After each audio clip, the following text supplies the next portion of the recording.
Thank you for inviting me to engage in this discussion for a better human, environmental, and economic resilience. I'm not an expert in the field. I'm in the field.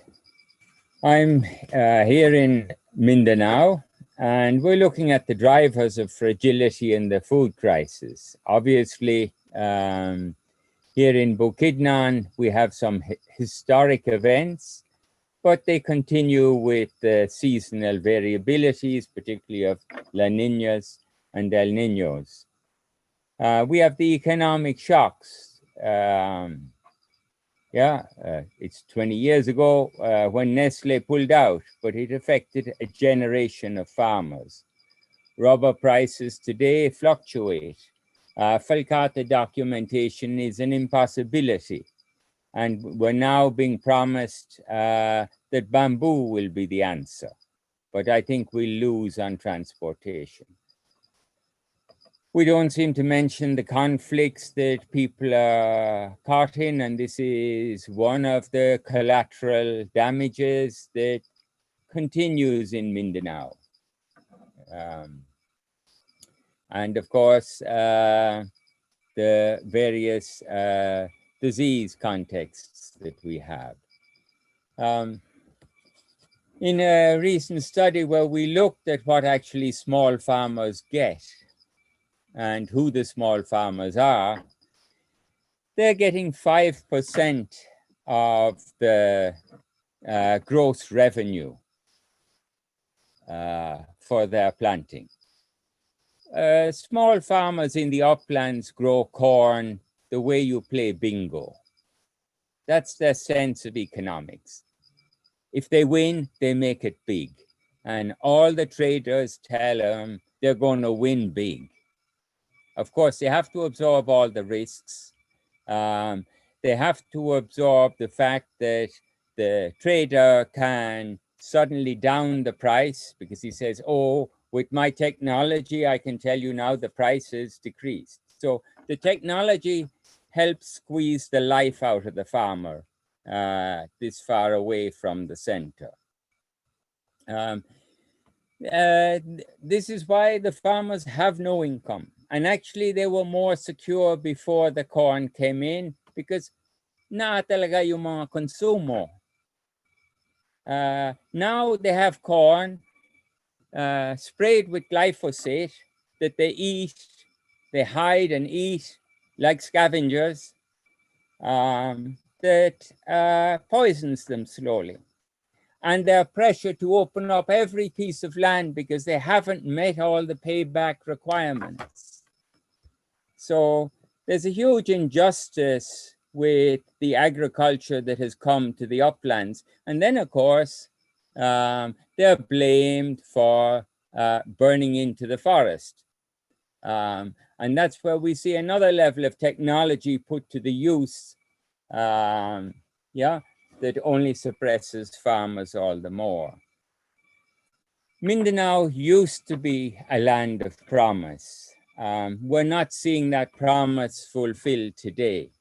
And we're seeing a huge loss. Bukidnon, which is hugely mountainous, is losing most of its forest below 1,000 meters. The degradation is sustained.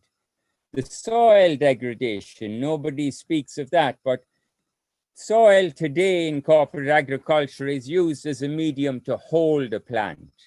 It's not used as a growing power.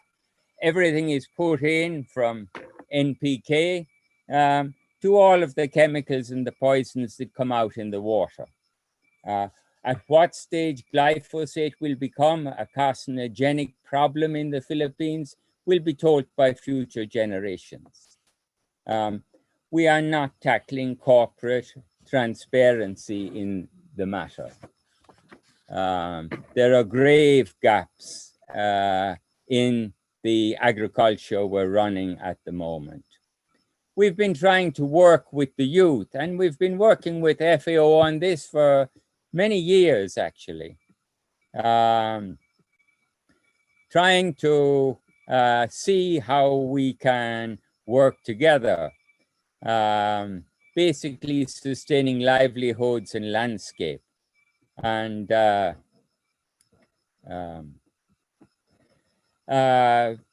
FAO has done quite a bit in terms of forest and family farms together, but they don't actually seem to put any money behind this.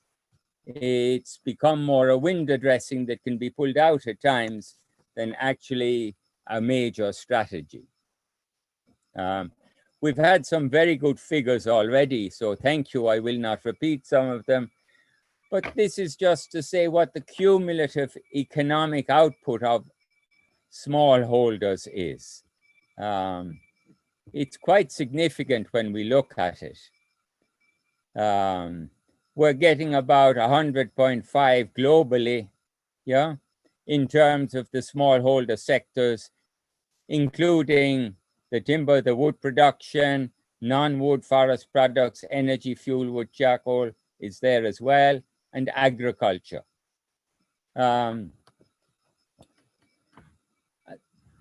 The problem here is the role that, again, corporates are playing uncontrolled in the process. And as was raised very earlier on by Dr. Kuya Keng, which is very helpful, you know, do we really live an integral life? I often ask the students before in Manila, do you know where your water comes from? Do you know where Angat Dam is? Do you know who lives there? What about their well-being? So we've got to look out for the well-being of all. And this is a major challenge today. Industrial corporations, I am sorry, are not benign and benevolent. They have many good programs, but behind it is an increasing extractive power that we have seen in the last 20 years increase the margins of poverty. So there's a huge challenge there that we need to come to terms with. I'm not going to go through the problems of factory farms and industrial crops, but I think if many of you saw what went on in the chicken farms, you would wonder what you're eating. I'll go back to the prayer earlier today and one of the initial quotes, going back to the Holy Father. When nature is viewed solely as a source of profit and gain, it has serious consequences for society. This vision of might is as right has engendered immense inequalities. The winner takes all. And for upland farmers, it takes their food as well from their very plates. So without going into the details and without talking about the Bill Gateses of the world and what the global figures are, what needs to be done? And many of these things have been engaged with already, but we've talked already of the direct incentives, policies and priorities. We need policies for people, not just for the economy. Yeah, we need support for the very large, small-scale sector. Unless we're willing to invest small scale, farmers here in the uplands have no access to money. They have access to 5, 6, and 10% interest every month for 4 months for a harvest. That's how they lose all their money. The rates are criminal. We need principles of agroecology, not principles of the chemical industry. We are certainly going down the road of chemical industrial agriculture. And first stop are pigs. We feed more pigs in Mindanao with corn than we do people. And corn used to be our staple. So we have many things to update ourselves. And we are globally asking the FSS to add a track on transforming corporate food systems. Corporate food systems are really the elephant in the room. We're very nicely move around them. And our silence, yeah, because we don't have all of the answers that are needed, our silence actually affirms their role, yeah, and their ability to advance. And accountability in the South is very, very difficult to get. So I agree with the speakers that have already talked of that. In the South, it's very difficult to get the accountability we need. So here again is a system from FAO. It's 10 elements of agroecology. Very good. We've seen diagrams already of this and detailed extensively.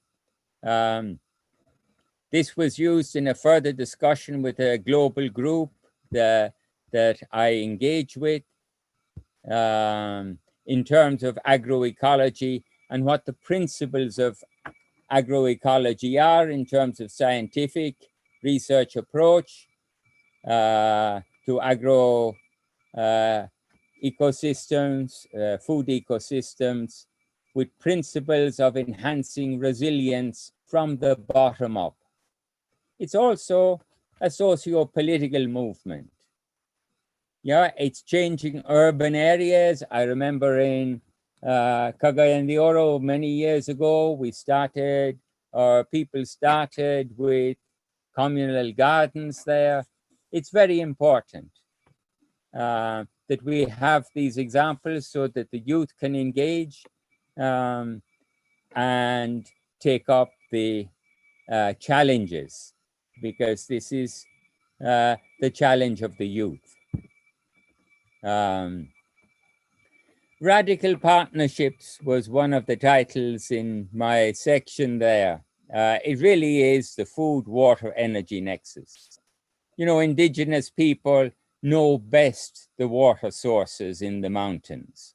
Why are they not empowered to sustain those? Why are they pressured by corporate interests for more corn? And even the spring areas are now burnt and cleared and planted with corn and sprayed with glyphosate. And this is a standard process today. I can name the villages from here to Inahog that are treated in that manner. There's a lot more that can be done by our business schools. We had many of the graduate students come here before the COVID event to study what is happening in the corn industry. There are many global frameworks of relevance that we really need to connect with and get a movement in. I'm watching my time there, my apologies. This was just coming from the report. So one of the things that we're asking both locally and globally at this stage is a further track in this food systems sustainability. To really look at this partnership of the food system summit with the World Economic Forum. That to me is, and to many, is too convenient. There are conflicts of interest that we're not seriously reviewing. Sometimes the corporations are bigger than the countries. We need a much more holistic process, and this is where we've all talked of the multidimensional nature of food.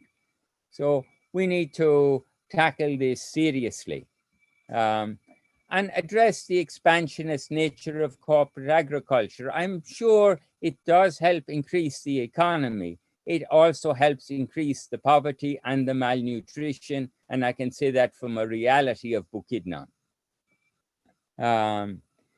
And there is a need to strengthen, I am sorry, in this entire process, human rights in the basis for the global management of food systems. Yeah, so maybe I end there. Thank you very much for my excess time. Thank you very much, Father Pedro, for that very interesting presentation on how can we live up to the agroecology principles. I know it's